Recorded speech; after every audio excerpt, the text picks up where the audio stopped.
Anna, a young dentist in a bustling city, felt a hollowness that even her successful career couldn't fill. She spent her days peering into mouths, but her own world felt sterile and silent.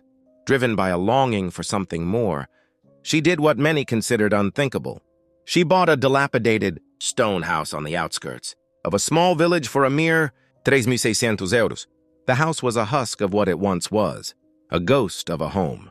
The roof sagged like a tired old man's shoulders. Mold crept up the walls in dark, spidery veins, and a thick layer of dust coated every surface, obscuring the past. Other people saw a condemned building, a monument to a forgotten life. Anna, however, saw something else entirely. She saw her grandmother's cottage, the warmth of the hearth, the smell of baked bread, and the comfort of a home built on love. This abandoned house, with its broken windows and silent rooms, wasn't a waste of money. It was a chance to bring that feeling back. With a determination that surprised even herself, Anna began the work of resurrection. She scrubbed away years of grime, her hands aching, her clothes stained with paint and plaster. She learned to mend broken walls and sand-warped floorboards, finding a quiet satisfaction in the physical labor. In the beginning, she worked alone, a solitary figure against a backdrop of decay. But soon the villagers, drawn by her unwavering resolve, started to appear. A carpenter offered his time and tools. An old woman brought fresh loaves of bread, still warm from the oven, and a young man showed her how to split firewood for the coming winter. Their kindness, unexpected and unconditional, began to chip away at the lonely fortress Anna had built around herself. As the house transformed, its walls bright with new paint, its hearth glowing with a fire, Anna felt a profound shift within herself. The dust and decay she had cleared from the house were a mirror for the emptiness she had carried inside. The painstaking work of restoring the broken house was, in truth, the work of healing her own spirit. She hadn't just bought a cheap house, she had bought herself a second chance. In the end, Anna found more than just a home in that little village. She found a community that had welcomed her, a purpose that had revitalized her, and in the stillness of her newly restored home, she finally found herself again. The scent of fresh-cut pine and baking bread now filled the air where the musty odor of decay once lingered. Anna's days were no longer spent in the sterile confines of her dental office, but with her hands in the soil of her new garden, or laughing with the villagers who had become her neighbors, her friends. The old carpenter, Elias, taught her how to build a small chicken coop, his gnarled hands a stark contrast to her practiced, precise ones. The baker, Maria, would still drop by, but now it was with a full meal, insisting Anna was too skinny.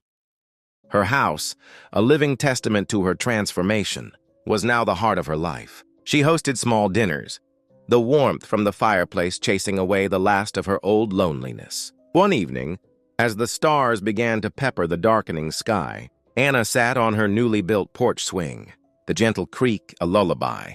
She thought back to her old life, the city, the predictable routine, the quiet ache in her chest.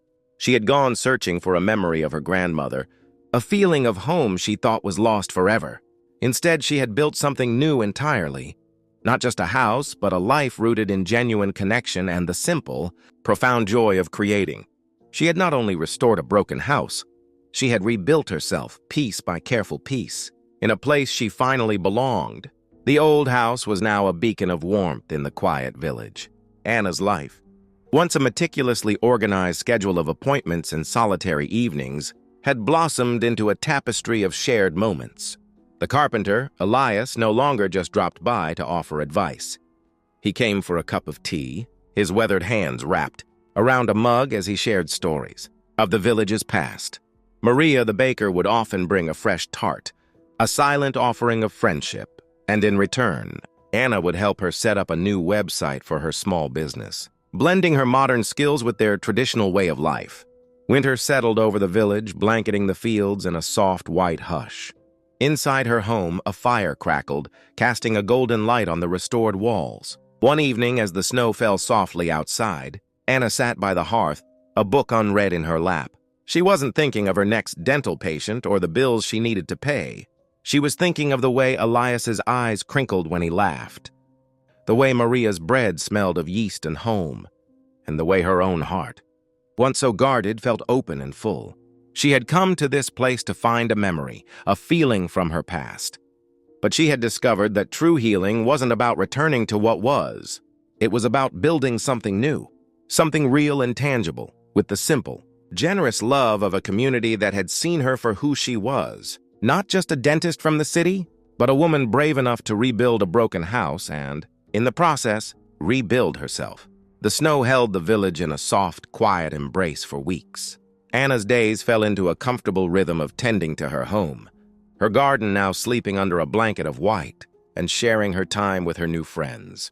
She had started a small tradition of Sunday dinners, inviting Elias, Maria, and a few others to her house. The table, once a splintered wreck, was now a gathering place, filled with the warmth of companionship, the clinking of glasses, and the easy sound of laughter. One cold afternoon, while helping Elias mend a broken fence, he paused and looked at her.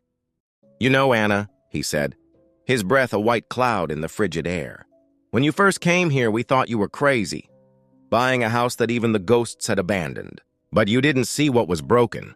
You saw what could be whole again." His words settled in her heart, a profound truth she had come to understand herself. Her journey had begun as a quest to find a piece of her past, to mend a personal ache with the memory of her grandmother, but it had become so much more. In the simple act of scrubbing away mold and painting over cracks, she had been rebuilding her own foundations. She hadn't just made a house a home. She had made a life, one built not on the fragile echoes of the past, but on the solid ground of the present, surrounded by people who had helped her find her way back to herself. The house, once a symbol of what was lost, was now a testament to what she had found.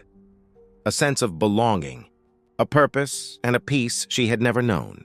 The village, now fully in the grip of winter, was a world of hushed whites and grays. Anna's little house, with its glowing windows, was a warm spot in the quiet landscape. The days passed, and with them, the seasons turned. The snow melted, revealing the first brave crocuses in her garden.